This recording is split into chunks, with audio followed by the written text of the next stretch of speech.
Hi friends, welcome back to my channel. இன்னைக்கு ரொம்ப சூப்பரான செம டேஸ்டியான கலர்ஃபுல்லான பால் கொழுக்கட்டை ரெசிபி செய்ய போறோம். இந்த ரெசிபில நம்ம எந்த ஒரு கலர் எதுவுமே நம்ம சேர்க்கல. நேச்சுரலாவே நம்ம ஃபுட் இன்கிரீடியன்ஸ் வச்சு தான் நம்ம இந்த கலர்ஸ் எல்லாம் நம்ம பண்ணிருக்கோம். இந்த ரெசிபி செம்ம டேஸ்டியா இருக்கும். எப்பயும் யூஸ்வலா நம்ம செய்யற பால் கொழுக்கட்டையை விட இந்த ரெசிபி ரொம்ப யம்மியா இருக்கும். குழந்தைகளுக்கெல்லாம் இது ரொம்ப பிடிக்கும். நம்ம யூஸ்வலா செய்யற பால் கொழுக்கட்டை ரெசிபியை விட இது டேஸ்டும் சூப்பரா இருக்கும். அதே மாதிரி பார்க்கறதுக்கும் ரொம்ப கலர்ஃபுல்லா இருக்கும். வாங்க இந்த ரெசிபி எப்படி செய்யறதுன்னு பார்க்கலாம். நான் இன்னைக்கு கடை மாவு தான் எடுத்திருக்கேன். கடையில வாங்கின இடியாப்ப மாவு இல்லைன்னா கொழுக்கட்டை மாவுன்னு கேட்டு வாங்கிக்கோங்க.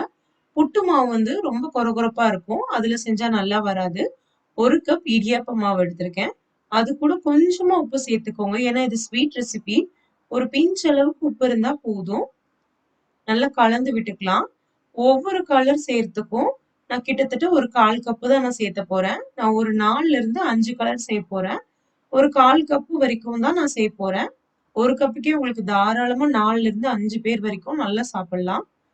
ஒரு மிக்ஸி ஜார்ல 2 கேரட் எடுத்திருக்கேன். அதுவும் ரொம்ப சின்ன கேரட் எடுத்திருக்கேன். அதாவது நான் செய்யற 1 கப் அளவுக்கு தான் நான் இப்ப சொல்றேன். ஒரு சின்ன கேரட் எடுத்திருக்கேன். அதை நல்லா பொடியா நறுக்கிட்டு மிக்ஸில இந்த மாதிரி ஜூஸ் மாதிரி அடிச்சு எடுத்துட்டு வந்துக்கோங்க. அந்த ஜூஸை நல்லா வடிகட்டிக்கலாம். 1/4 கப்பு நம்ம 1/4 கப்பு அரிசி மாவு சேர்த்துறனால கிட்டத்தட்ட ஒரு 1/2 கப் தண்ணி இருந்தா போதும். இது நல்லா கொதிக்கட்டும். இந்த கேரட் ஜூஸ் வந்து நல்லா கொதிச்சதுக்கு அப்புறம் நம்ம எடுத்து வச்சிருக்க 1/4 கப்பு மாவை உள்ள சேர்த்திட்டு ஸ்டவ் ஆஃப் பண்ணிடுங்க. ஆஃப் பண்ணிட்டு நல்லா கலந்து விட்டுடுங்க. அந்த அரிசி மாவை ஜூஸ்ல ஃபுல்லா நல்லா கலந்து விட்டுடுங்க. கட்டியா இருக்குன்னு பார்க்க வேண்டாம். நம்ம பிசைஞ்சு எடுக்கும் போது நல்லா சூப்பரா பிசைஞ்சு எடுத்துக்கலாம். சோ நீங்க அந்த கட்டியா இருக்கிறத பத்தி நீங்க கவலைப்பட வேண்டாம். இத ஒரு பவுல்ல மாத்திக்கோங்க. அந்த பவுல ஒரு தட்டு போட்டு மூடி வச்சிடுங்க. கொஞ்ச நேரம் அது அந்த ஹீட்லயே இருக்கட்டும். அதே மிக்ஸி ஜார்லயே கொஞ்சம் தண்ணி சேர்த்திருக்கேன். கிட்டத்தட்ட ஒரு 1/2 கப் தண்ணி சேர்த்திருக்கேன். 1/2 பீட்ரூட் எடுத்திருக்கேன். அதையும் நறுக்கி உள்ள சேர்த்துக்கலாம். நல்ல ஜூஸ் மாதிரி அடிச்சு எடுத்துட்டு வந்துடலாம். அதே பேன் தான் நான் யூஸ் பண்றேன். நீங்க ஃபர்ஸ்ட் செய்யறது வந்து லைட் கலர்ஸ்ல இருந்து செஞ்சுட்டு வந்தீங்கன்னா உங்களுக்கு அந்த பேன் வந்து திருப்பி வாஷ் பண்ற மாதிரி இருக்காது. அதே மாதிரி இதெல்லாம் ஃப்ரெஷ்ஷான வெஜிடபிள் ஜூஸஸ் தான். நீங்க அதே பேன்லயே நீங்க யூஸ் பண்ணிக்கலாம். இந்த பீட்ரூட் ஜூஸையும் நம்ம நல்லா கொதிக்க வச்சிடலாம். கொதிச்ச பீட்ரூட் ஜூஸ்ல நம்ம ஒரு 1/4 கப்பு அரிசி மாவு சேர்த்திட்டு ஸ்டவ் ஆஃப் பண்ணிட்டு நல்லா கலந்து விட்டுடுங்க. அதுலயே நல்லா வெந்துரும். இந்த மாதிரி செய்யும்போது நல்ல சாஃப்டா இருக்கும். இல்லைன்னா அந்த அரிசி மாவுலயேவும் நீங்க இந்த கொதிச்ச பீட்ரூட் தண்ணிய உள்ள சேர்த்துக்கலாம். அதுவும் நல்லா இருக்கும். ஆனா இந்த மாதிரி நல்லா வெந்துருச்சுன்னா உங்களுக்கு பால்ஸ் வந்து பெர்ஃபெக்ட்டாவும் கிடைக்கும். அதே மாதிரி டேஸ்டும் சூப்பரா இருக்கும். இதையும் கண்டிப்பா மூடி வச்சிடுங்க. நம்ம 4 கலர்ஸும் செஞ்சதுக்கு அப்புறம் ஒன்னொன்னா ஓபன் பண்ணிக்கலாம். நம்ம வந்து ஒரு நல்ல ஒரு ப்ளூ கலர்ல ஒரு கொழுக்கட்டை செய்ய போறோம். அதுக்கு நம்ம யூஸ் பண்ற நேச்சுரல் இன்கிரீடியன்ட் வந்து சங்குப்பூ. சங்குப்பூ வந்து உங்களுக்கு ஃப்ரெஷ்ஷா கிடைக்கலன்னா இந்த மாதிரி காஞ்ச பூ கூட கிடைக்குது. அது கூட நீங்க யூஸ் பண்ணிக்கலாம். என்கிட்ட இன்னைக்கு ஃப்ரெஷ்ஷான பூ இருக்கிறதுனால நான் ஃப்ரெஷ்ஷான பூ தான் யூஸ் பண்ண போறேன். நல்லா கழுவி எடுத்துட்டு வந்துடலாம். ஒரு பவுல்ல சேர்த்துக்கோங்க. கொதிக்கிற தண்ணிய ஒரு 1/2 கப்பு தண்ணிய இதுக்குள்ள சேர்த்துக்கலாம். அந்த பூல இருந்து நல்ல ஒரு ப்ளூ கலர் வரும். சுடு தண்ணி ஊத்தி கூட அந்த பூல இருந்து ப்ளூ கலர் தண்ணி நீங்க எடுத்துக்கலாம். அந்த பூவை ஒரு 1/2 டம்ளர் தண்ணி ஊத்தி நல்லா கொதிக்க வச்சீங்கன்னா இன்னும் திக்கா உங்களுக்கு கிடைக்கும். பாத்தீங்கன்னா தெரியும். ஃபர்ஸ்ட் நம்ம எடுத்ததை விட இது நல்ல திக்கா இருக்கு. வடிகட்டி எடுத்து வச்சுக்கலாம்.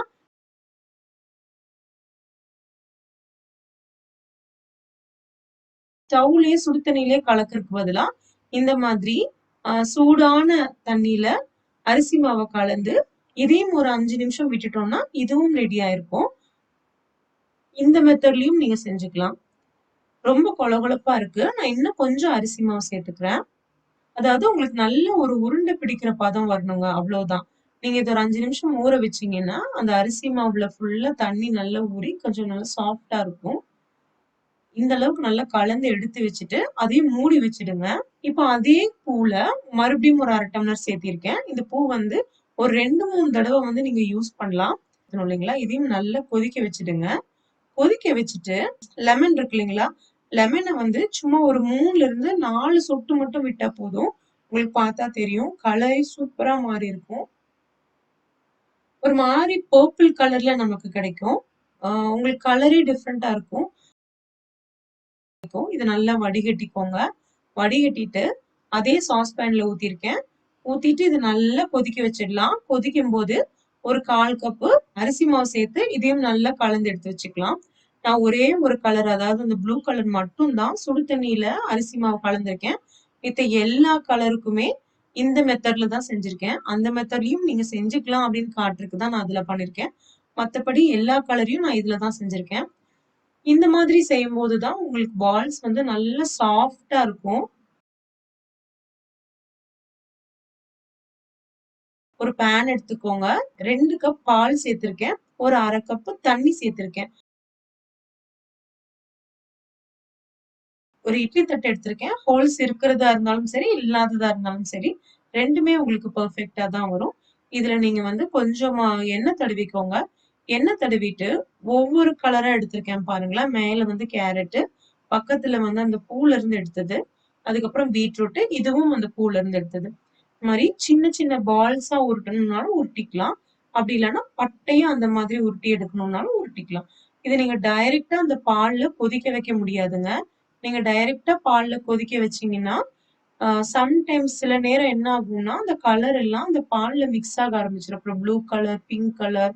ஸோ நீங்க வந்து ஃபர்ஸ்ட்டு இது இட்லி பாத்திரத்துல வேக வச்சு எடுத்துக்கோங்க.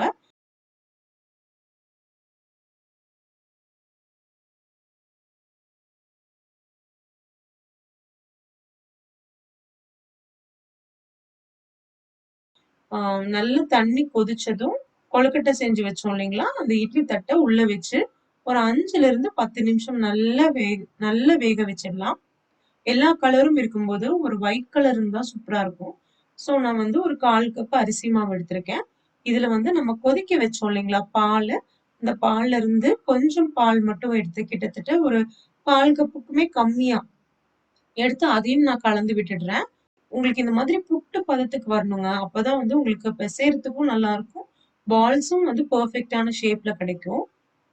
இப்ப நமக்கு ஒயிட் கலர் ரெடி. இது சின்ன சின்ன பால்ஸா நம்ம உருட்டி எடுத்துக்கலாம். பால்ல தான் சேர்த்து நம்ம வேக வைக்க போறோம். அந்த பால் கொதிக்கும் போதே நம்ம உள்ள சேர்த்துக்கலாம்.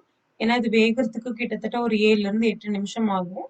நம்ம வேக வச்சோம் இல்லைங்களா? அந்த கலர் கலர் பால்ஸ் அதெல்லாம் ரெடி ஆயிடுச்சு. இப்ப வந்து பால் நல்லா கொதிக்கும்போது, அந்த ஒயிட் கலர் பால்ஸ உள்ள சேர்த்துக்கலாம். இது கூடவே ஒரு 1/4 ஸ்பூன் ஏலக்காய் பொடி சேர்த்திருக்கேன். அந்த ஆடையெல்லாம் எடுத்து விடுங்க. அதையும் அந்த பால் கூடயே கலந்து விட்டுக்கோங்க. ஒரு 2 ஸ்பூன் கண்டென்ஸ் மில்க் சேர்த்துக்கோங்க. கண்டென்ஸ் மில்க் இல்லன்னா பரவால்ல. நீங்க சர்க்கரை சேர்த்துக்கலாம். இது கூடவே ஒரு 2 ஸ்பூன் சர்க்கரை சேர்த்திருக்கேன். அவ்வளோதான். வேண்டாம் அப்படின்னு நீங்க நினைச்சீங்கன்னா, ஒரு 3லிருந்து 4 ஸ்பூன் சர்க்கரை சேர்த்துக்கோங்க. எனக்கு வந்து நார்மலா மிதமான இனிப்பு போதும் அப்படிங்கிறதுக்காக 2 ஸ்பூன் சர்க்கரையும், 2 ஸ்பூன் கண்டென்ஸ் மில்க்கும் சேர்த்திருக்கேன்.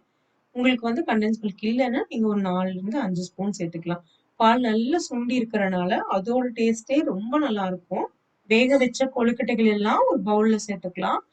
உள்ள வந்து அந்த டெக்ஸ்சர் காட்டுறேன். எவ்ளோ சூப்பரா வெந்திருக்குன்னு பாருங்க. ரொம்ப நல்லா வெந்திருக்கு. ரொம்ப ரொம்ப சாஃப்ட்டா இருக்கு. அந்த வெஜிடபிளோட ஜூஸ்லயே அது வெந்திருக்கு இல்லைங்களா? அதனால அது ரொம்ப ரொம்ப சாஃப்ட்டா இருக்கு. டேஸ்ட்டும் ரொம்ப நல்லா இருக்கு. நீங்க அந்த பேன்ல சேர்த்து வேக வைக்க வேண்டாம். இது என்னதான் வெந்திருந்தாலும், நீங்க அந்த பேன்ல சேர்த்துட்டீங்கன்னா, கொஞ்சம் வந்து கலர் மாறதான் செய்யும். அதனால நீங்க டைரக்ட்டா அந்த பேன்ல சேர்த்த வேண்டாம். நீங்க ஒரு பவுல்ல சேர்த்துக்கோங்க.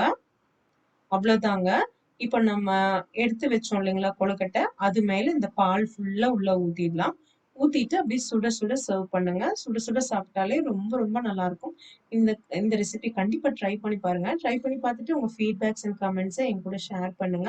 இந்த ரெசிபி உங்களுக்கு பிடிச்சிருக்கும்னு நெனைக்கிறேன். பிடிச்சிருந்ததுன்னா நம்ம சேனலுக்கு ஒரு லைக் குடுங்க. நம்ம சேனல சப்ஸ்கிரைப் பண்ணுங்க. Thank you. ஒரு 1/2 மணி நேரம் கழிச்சு பார்த்தீங்கன்னா, அந்த கலர் மாறுறதுன்னா, அந்த பீட்ரூட்டோட கலர் தான் அந்த பால்ல இறங்கியிருக்கும். ஏன்னா பார்த்தீங்கன்னா தெரியும். லைட் பிங்க் கலர் மாறி இருக்கும். இவ்வளவுதான் மாறும். மத்தபடி ரொம்ப அந்த ப்ளூ கலர்லாம் ஒட்டிடுச்சு. அந்த கேரட்டோட ஆரஞ்ச் கலர்லாம் ஒட்டிடுச்சு அந்த மாதிரி இருக்காது.